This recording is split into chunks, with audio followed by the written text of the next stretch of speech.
to Portal's, I Googled Portal in game, and I went to the trailer, and I just loved it. I loved hearing my voice. And as I told the production team, I have never played a computer game in my life, but I want to play this one.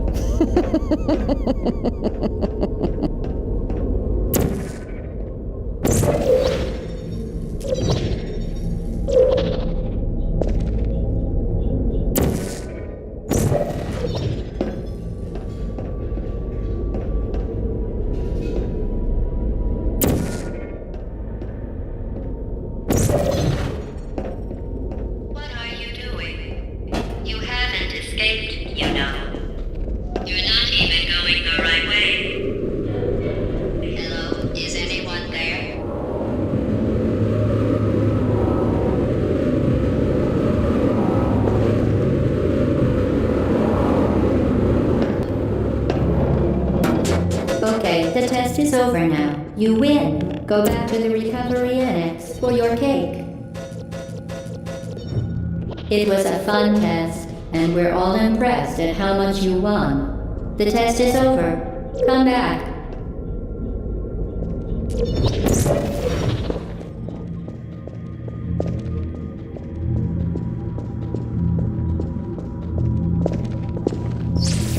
After players escape, we let them solve an old chamber in a new way.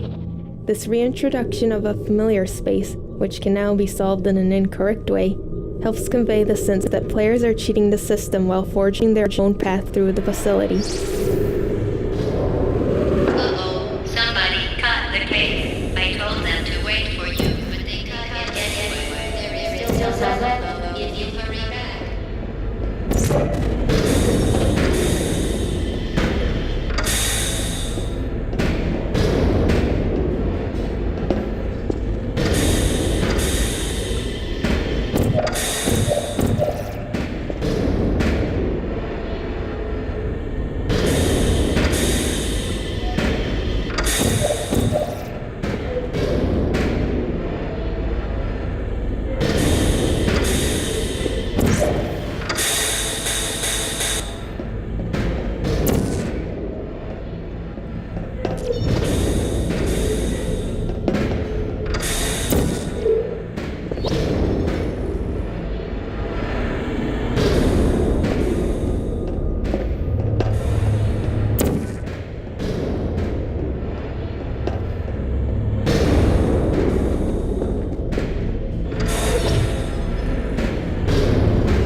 One bizarre fact of game design is that without some serious prompting, players will rarely look up. In this case, the prompt bizarre fact of game design is most players will investigate where the ladder goes, will rarely look up. In this case, the ladder actually falls apart as soon as it's touched. Most players will investigate where the ladder goes, which is up. The ladder actually falls apart as soon as it's touched, but by then it's served its purpose.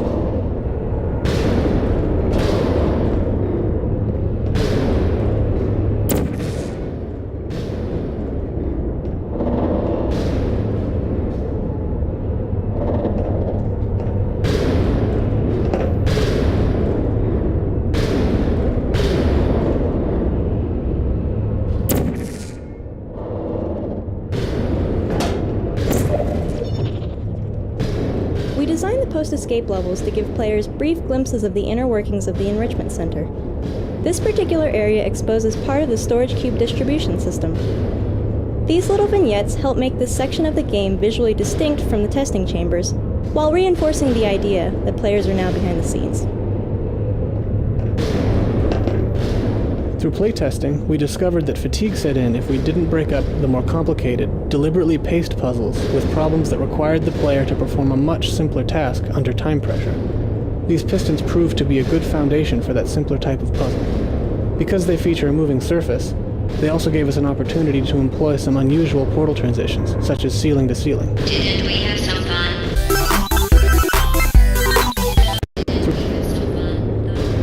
Remember when the platform was sliding into the fire pit and I said goodbye and you were like, no word. And then I was all pretended we were going to murder you. That was great. During development, we'd often run across some piece of level design that would break the portal system. For instance, this ceiling-to-ceiling transition was an unexpected edge case that ended up requiring a lot of effort to make work. We tried never to take the easy route of simply changing the level design to work with existing portal technology. We knew that once the game was out in the wild, custom map creators would stress the system in ways we hadn't even considered, so we made it as flexible as possible.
In the sound booth, you're only connected to the production team by an intercom, and they can talk about you, and you don't know what they're saying. But you trust that they're being kind.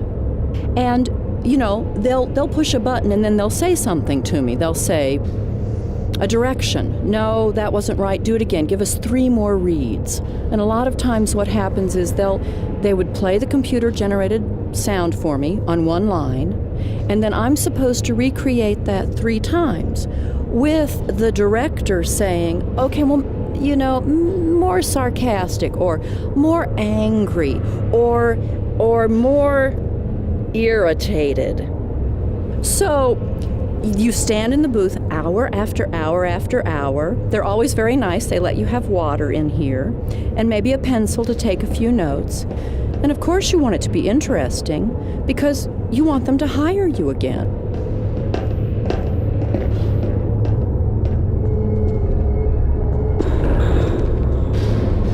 As the end of the game draws closer, We increased the ratio of time-pressured puzzles, like this turret ambush, to give the players the sense that they're approaching a climactic encounter. I don't blame you.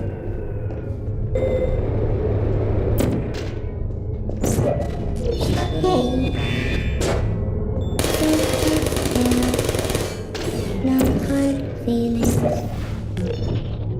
An important design goal of these post-escape levels was to give players the sense that they're running something wild inside the guts of the facility. I don't hate you. With that in mind, we added plenty of nooks and crannies for players to crawl into or place portals through. This ended up being a tricky lighting challenge, as the areas needed to be bright enough to navigate, while still being dim enough to feel like obscure, disused sections of the building. You're not a good person. You know that, right? Coming through. Good people don't end up here. Can you hear me?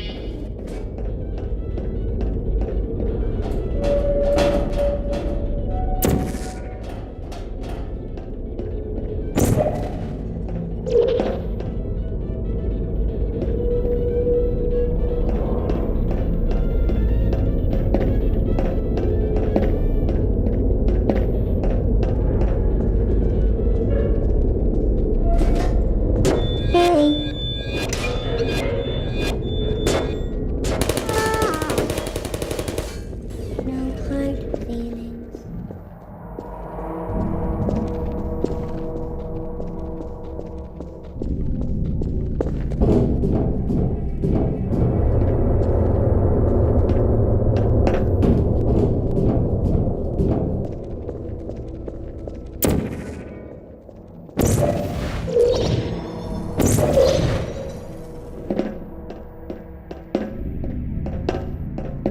This is your fault.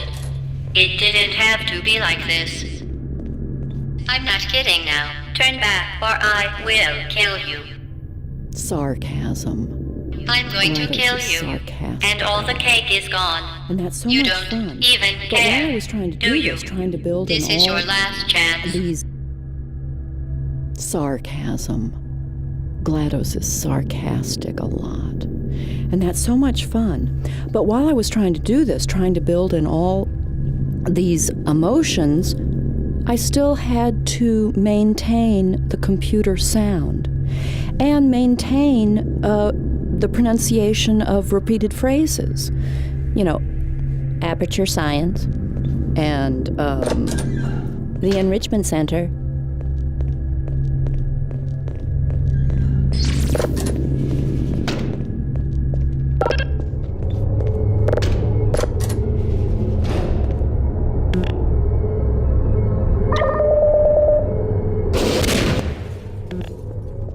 These rocket sentries originally fired lasers.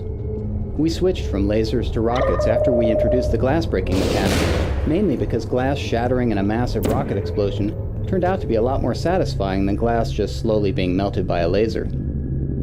Originally, they also spoke, just like the bullet turrets. Because players often redirect the rockets with their backs to the turret, however, a distinct, uncluttered sound cue was required. The voice simply added too much noise to the rocket redirect mechanic.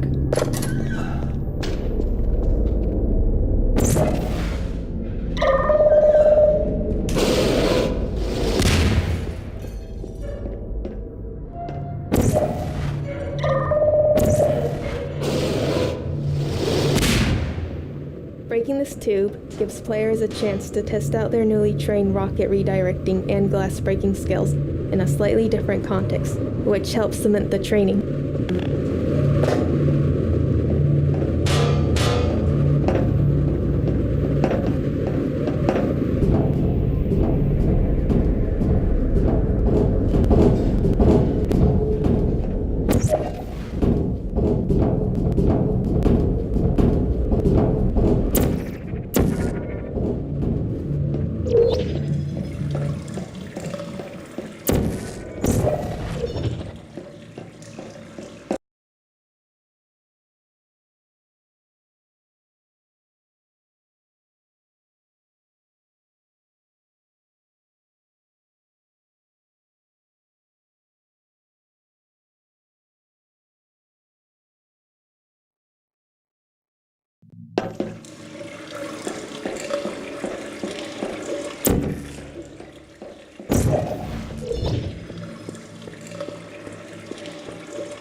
Put me down.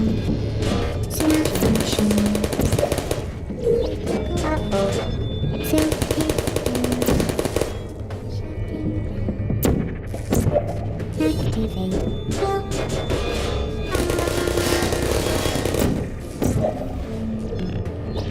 Deploying. Malfunction. This massive turret ambush was originally a lot more massive, with turrets that dropped from the ceiling and popped out of surprise hatches. In fact, for a while, it was the game's climactic battle. Through playtesting, we learned that this type of pure combat experience didn't really fit with the preceding few hours of player training. Over several iterations, we toned down the combat and made the room more about using portal momentum to fling yourself great distances. A skill that playtesters really enjoyed using and was a key component of what eventually became our final battle.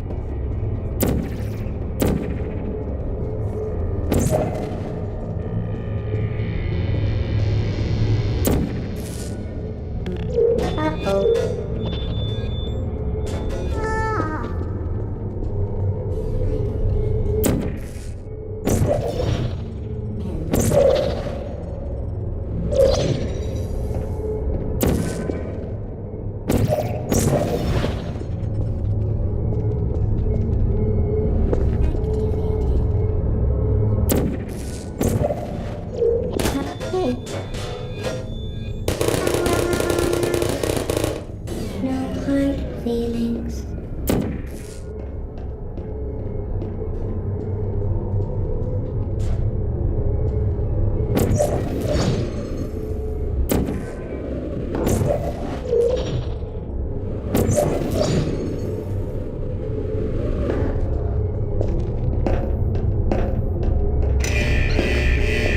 Deploy you are searching with exclamation.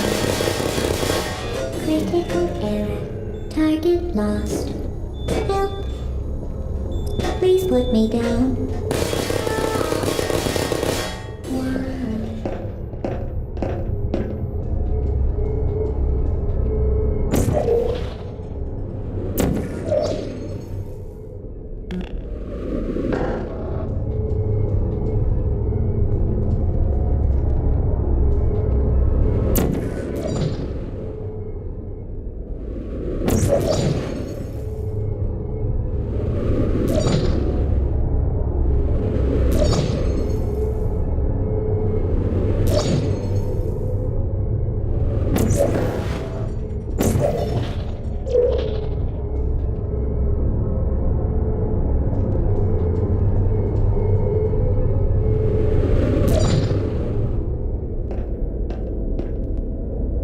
Originally, these catwalks were decorative, but playtesters consistently thought they were significant and often spent a lot of time trying to reach them.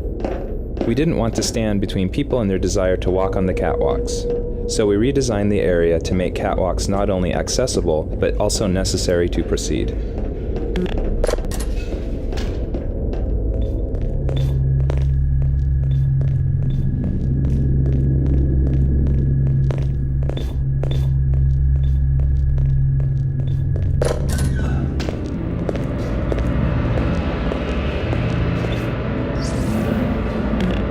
The fiction behind this red phone is that while GLaDOS was being developed, it was somebody's job to sit by it.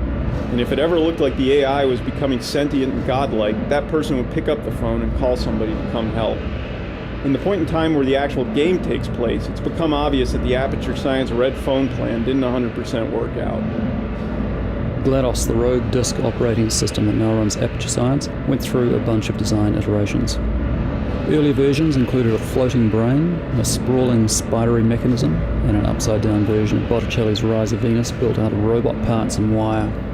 Eventually, we settled on a huge mechanical device with a delicate robotic figure dangling out of it, which successfully conveys both GLaDOS's raw power and her femininity.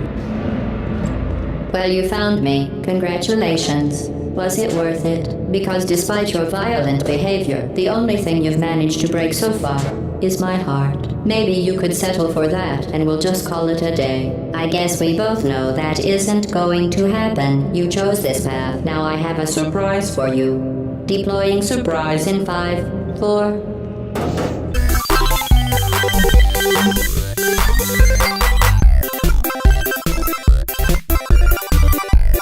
Time out for a second. That wasn't supposed to happen. Do you see that thing that fell out of me? What is that? It's not the surprise. I've never seen it before. Never mind. It's a mystery I'll solve later. By myself. Because you'll be dead. Where are you taking that thing?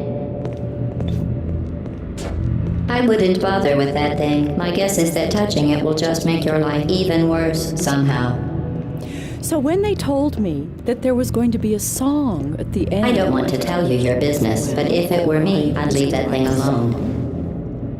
And they told me there was going to be a song written by Jonathan. Do you think I'm trying to trick you with reverse psychology? I mean, seriously now. And it was very funny, very clever. So I thought at that point, well, this will be okay. Okay, but fine. I'm an opera singer, so usually I say... Pick it up and just...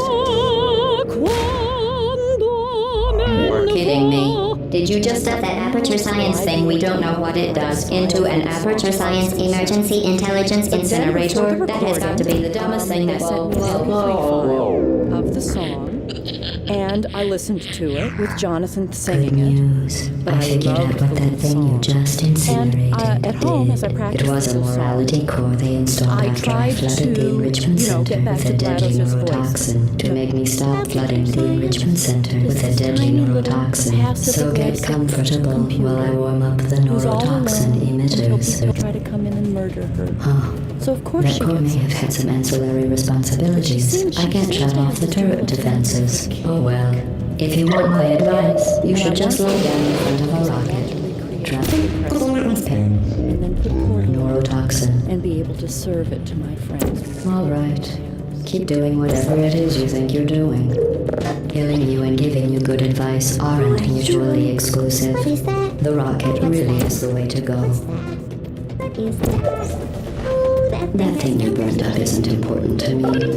It's the fluid catalytic cracking unit. It made shoes for orphans. Oh, you think you're doing some damage? 2 + 2 is...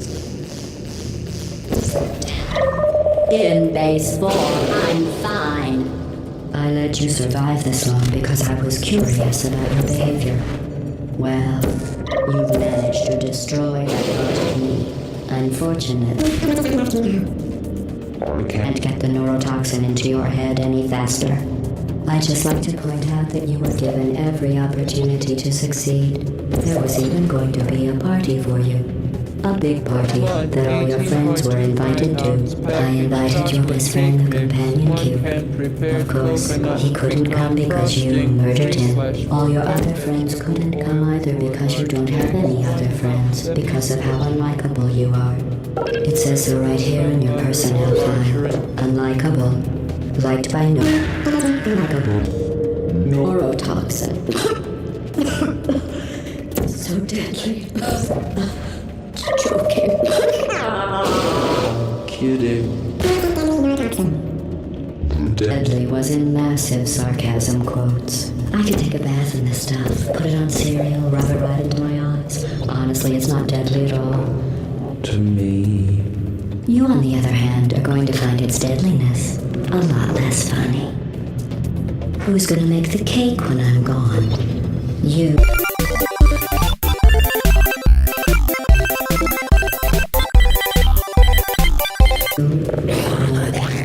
You're wasting your time. And believe me, you don't have a whole lot left to waste.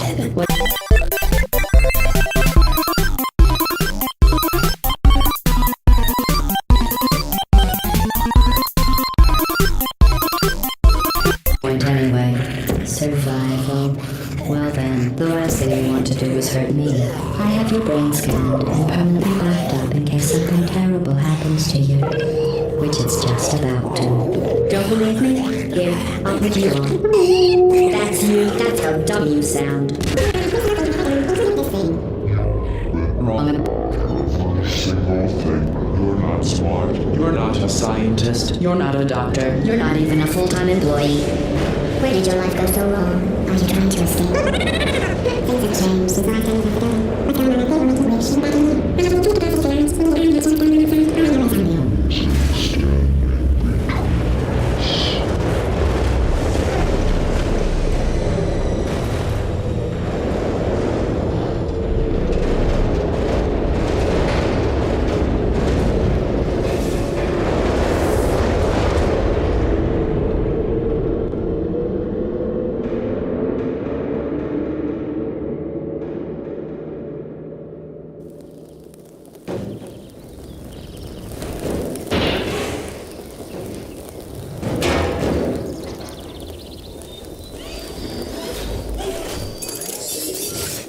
Thank you for assuming the party escort submission position.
This was a triumph. I'm making a note here, huge success. It's hard to overstate my satisfaction. Aperture science. We do what we must because we can. For the good of all of us, except the ones who are dead. But there's no sense crying over every mistake. You just keep on trying till you run out of cake. And the science gets done and you make a neat gun for the people who are still alive.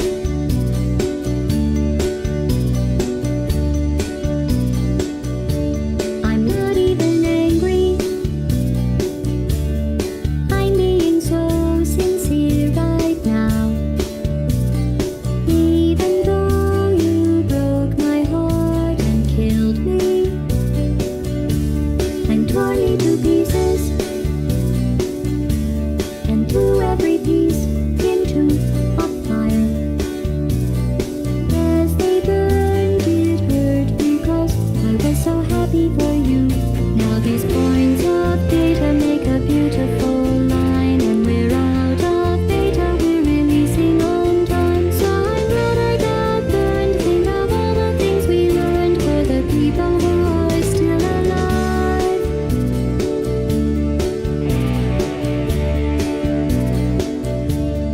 Go ahead and leave me. I think I'd prefer to stay inside. Maybe you'll find some